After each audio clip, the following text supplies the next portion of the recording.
கர்த்தருக்கு ஸ்தோத்திரம். கர்த்தராகிய இயேசு கிறிஸ்துவின் இன்ப நாமத்தில் இனிய வாழ்த்துக்கள். இன்றைய தியானத்திற்காக ஜெபித்த பொழுது தேவன் தந்த வசனம் கலாத்தியர் எழுதின நிருபம் 6ஆம் அதிகாரம் 9ஆம் வசனம். நன்மை செய்கிறதில் சோர்ந்து போகாமல் இருப்போமாக, நாம் தளர்ந்து போகாதிருந்தால் ஏற்ற காலத்தில் அறுப்போம். நம்முடைய கர்த்தராகிய இயேசு கிறிஸ்து நன்மை செய்கிறவராக சுற்றித் திரிந்தார் என்று பரிசுத்த வேதாகமம் நமக்கு சொல்லுகிறது. அவர் போன இடங்களிலெல்லாம் வியாதியஸ்தர்களை சுகமாக்கினார். தேவைப்பட்டவர்களுக்கு அவருடைய தேவைகளை சந்தித்தார். எல்லாரையும் சந்தோஷமாக வைத்திருந்தார். பிசாசுகளை துரத்தினார். இந்த தேவன்தான் இன்றைக்கு நம்மோடு சொல்லுகிறார், நன்மை செய்ய வேண்டும் என்று.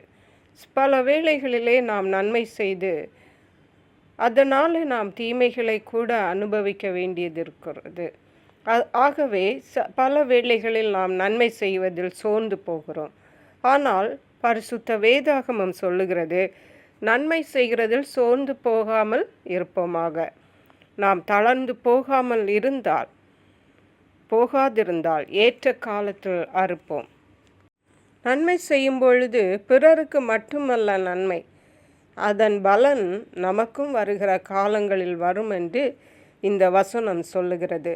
நாம் தளர்ந்து போகாமல் நன்மை செய்து கொண்டிருப்போமானால் அதற்குரிய பலன் நிச்சயமாகவே நமக்கு கிடைக்கும். 10வது வசனம் சொல்லுகிறது, ஆகையால் நமக்கு கிடைக்கும் சமயத்திற்கு தக்கதாக யாவருக்கும், விசேஷமாக விசுவாச குடும்பத்தார்களுக்கும் நன்மை செய்ய கடவோம். நன்மை செய்வதில் இவர்கள்தான் அவர்கள்தான் என்று அல்ல, யாவருக்கும் நன்மை செய்ய வேண்டும். பெரியவர்களோ சிறியவர்களோ பணக்காரர்களோ ஏழைகளோ எல்லாருக்கும் நாம் உதவி செய்ய வேண்டும். நன்மை செய்வதென்றால் ஏதோ பணம் கொடுப்பது மட்டுமல்ல. சிலருக்கு நம்முடைய வார்த்தைகள் தேவைப்படும். சிலருக்கு நம்முடைய நேரங்கள் தேவைப்படும். யார் யாருக்கு என்ன நன்மை நம்மால் செய்ய முடியுமோ அவைகளை நாம் செய்யும் பொழுது நிச்சயமாகவே அவர்கள் சந்தோஷப்படுவார்கள். நன்மை செய்யும் பொழுது விசேஷமாக விசுவாச குடும்பத்தார்களுக்கு நன்மை செய்ய வேண்டும் என்று இந்த வசனம் நமக்கு சொல்லுகிறது. ஆதியாகம புஸ்தகம் 4ஆம் அதிகாரம் 6வது வசனம் சொல்லுகிறது, அப்பொழுது கர்த்தர் காயினை நோக்கி, உனக்கு ஏன் எரிச்சல் உண்டாயிற்று? உன் முகநாடி ஏன் வேறுபட்டது? நீ நன்மை செய்தால் மேன்மை இல்லையோ? நீ நன்மை செய்யாதிருந்தால் பாவம் வாசற்படியில் படுத்திருக்கும். நன்மை செய்தால் நமக்கு மேன்மை இருக்கிறது. ஆனால் அதே நேரம் நன்மை செய்யாதிருந்தால் அது பாவமாக கருதப்படுகிறது.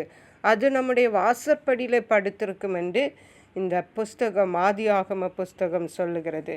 அருமையான கர்த்தருடைய பிள்ளைகளே, இன்றைக்கு நம்முடைய வாழ்விலே பிறருக்கு நம்மால் இயன்ற அளவு நன்மைகளை செய்வோம். தேவனிடத்திலிருந்து ஆசீர்வாதங்களை பெற்றுக்கொள்ளுவோம். கர்த்தர் தாமே இந்த வார்த்தைகளை ஆசீர்வதிப்பாராக. ஜெபிப்போம். எங்களை கிருபையாய் நேசித்து பாதுகாத்து வழி நடத்துகிற எங்கள் அன்பின் தகப்பனே, ஆசீர்வதிக்கப்பட்ட இந்த நல்ல நாளுக்காக நன்றி. இந்த நாளிலும் நாங்கள் நன்மை செய்கிறவர்களாக இருக்க வேண்டும் என்றும் அதன் முக்கியத்துவத்தை தேவன் எங்களுக்கு எடுத்து சொல்லியிருக்கீங்கப்பா. நாங்கள் தளர்ந்து போகாமல் நன்மை செய்து தேவனிடத்திலிருந்து பிரதிபலனை பெற்றுக்கொள்ள உதவி செய்யுங்க. நன்றி பரிசுத்த ஆவியானவரே. துதி கனம் மகிமை மக்கே செலுத்துகிறோம். மீட்பரும் இரட்சகருமாகிய இயேசு கிறிஸ்துவின் இன்ப நாமத்தில் ஜெபிக்கிறோம் எங்கள் அன்புள்ள பரமபிதாவே. ஆமென். God bless you.